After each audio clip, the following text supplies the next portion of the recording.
Good morning, fifth grade. I'm going to focus on creating a palm tree today. I'm just going to create a base line here, horizon line. Um, get my camera to focus on. And I'm going to start out with just a nice curve line at the base of the tree. We're not focusing still. I don't know what the deal is. Having some trouble. Technical difficulties. So I'm just going to create this basic form with my pencil. And like in my other videos, we can add some shading and some form to this. I just added some form to the bottom of it by just curving this out. I'm going to create some texture to this, basically a cylinder, by creating an X formation, create the bark of the palm tree. My fifth graders are making these in class now. In fact, this quarter we've already finished up. I'm going to put some more texture on the outside with somewhat of a zigzag line to give it more of a realistic feel to it.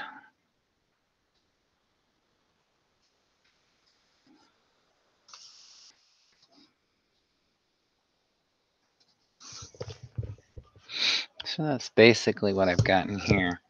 I've taught them to do blending and shading by using what's called cross hatching. I'm going to do this on the underneath part of the tree here, allowing my light source to be coming from here. And I can get more contrast just basically by putting a little more pressure. I'm going to make that curve a little more to throw that, or show that roundness of the form. Then I'm going to use my shading stump, do a little blending here. Then I'm going to go over this with color. I like to do a lot of mixed medias. I'm even going to use some Sharpie on this as well, just to make this even more dynamic and having a lot more contrast. Your two different sizes of Sharpies. I'm going to go with the fine tip. Oh, excuse me, not fine tip, ultra fine tip. I grabbed the wrong one. And this will help as well, getting me some more contrast in my form. I like to do this when I'm illustrating. I like to mix medias. Even when my acrylic paintings that I do in my home studio, I use mixed media. I think I've done that ever since I've been in college. I just like to explore different medias and how they work together and how you can make something become just a little more interesting, a little more dynamic. Again, I'm using some hatching. 'Cause I like this, and I guess the reason is when I was in college, I really got into printmaking, and I enjoy looking at the prints of the early artists um, that printed and used the etching in their prints. They did a little line. Van Gogh's drawings are very sketchy like this, and I like the texture of it. Van Gogh being one of my favorite artists that I like to use in my art. So that's just kind of popping that out. Now I can come into this with my color pencils. I can put some browns in this, just giving just a little more realistic form to it. My darker value here of the brown. And then I'm going to blend in some yellows as well, I think.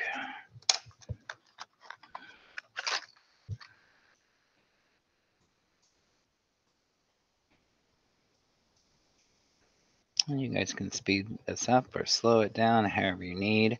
I like to make these videos for my students because all my students work at different paces, and it seems to help them have an opportunity to take a breath, take a break, we've been talking a lot about in TBRI with our kids, just giving them a chance to be themselves, work at their own paces, and not having so much anxiety about what they're doing and if it looks just like Mr. Rifles or if it looks just like Bobby Sue's or whoever it might look like, and just do your own personal best.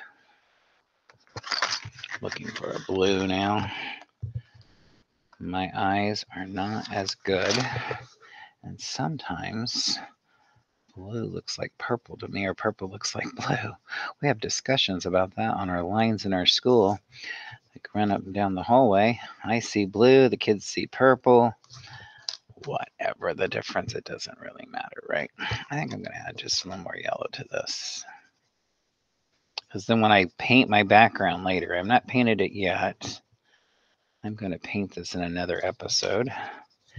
I'm going to try and bring in some warm colors back here. But this is basically the trunk of my tree. My palms, I like to do just with color. I could do it with pencil. I can come back into it with Sharpie as well.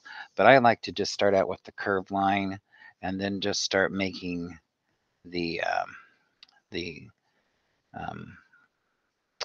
longer palm pieces. I don't know what the actual technical term for this is. It reminds me, as I tell the kids, it reminds me of an eyebrow or a mustache, and it just gives it some more form. You know, some of these are getting darker lines. I'm going to come back into this with yellow. I'm going to come back into this with blue, but it's just kind of giving it a whimsical.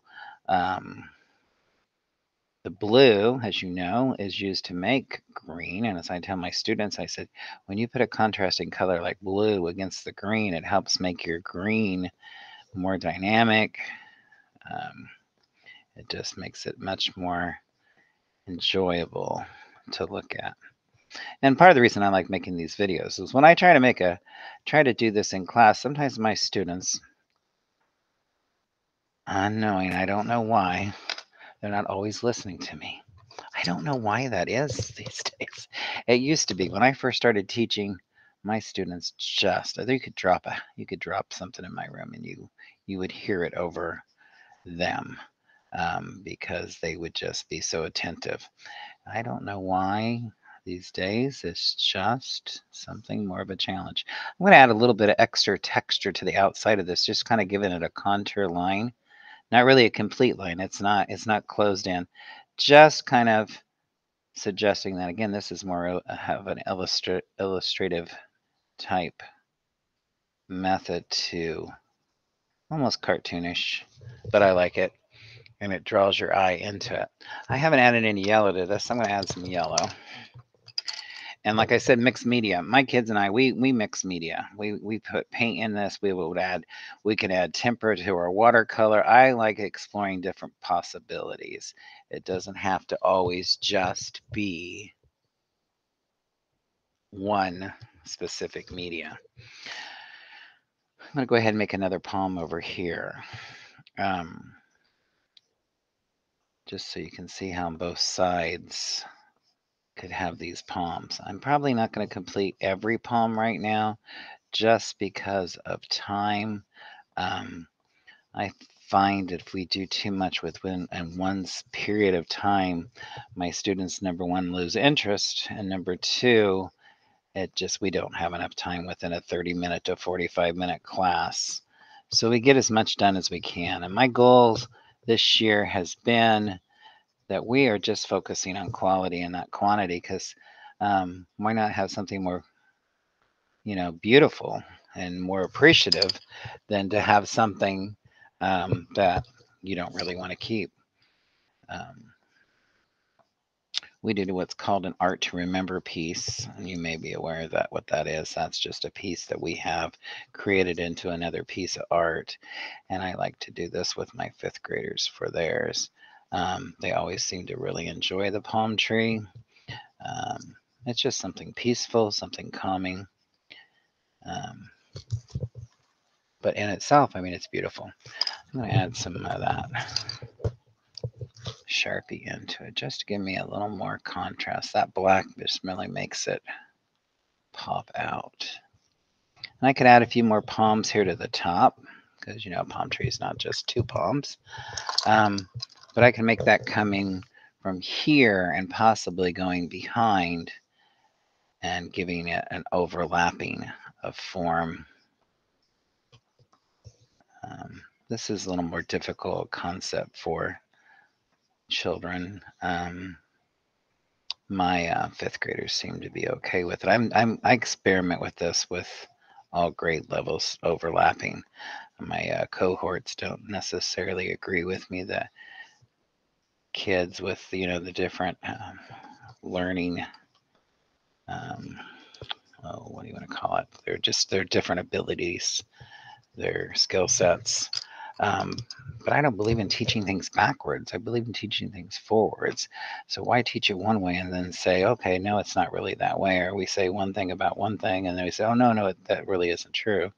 So just be upfront and honest with, I'm going to make a darker value right here, just so you see that as overlapping, and more contrast here. So that is overlapping.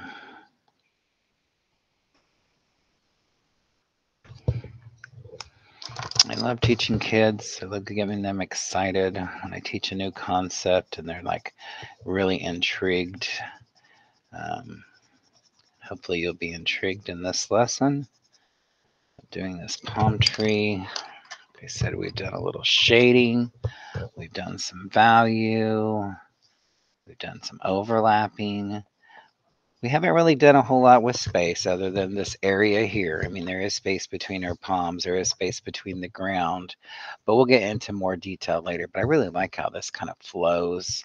Maybe I can do another one going this opposite direction, coming out this way, giving that some more volume to the tree, giving it a little more expression. But I hope you've enjoyed this edition with Mr. Rifle Arts, and you will subscribe, share this with others, because I really enjoy teaching my students art.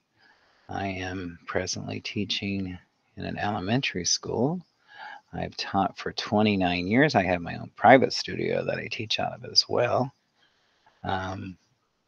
But I've started really getting into these videos. I enjoy this because it's calm, it's peaceful, it's quiet, and it's just me and the paper and you as the listener. And I just hope that you have enjoyed yourself. I'm going to get some darker green here now too. And you just find peace in creating art, peace and just in the beauty that we've been given through nature, and just the calmness of doing art. And it's very relaxing. It's very therapeutic. I have a friend right now, we're doing some wall art, and she's finding some peace in that. But I love the blend that's happening. I love the volume that's happening. I love going to the beach, come back, and we will continue this palm tree with a background, a foreground, and maybe some more details within it. Thank you for joining me. Have a good day.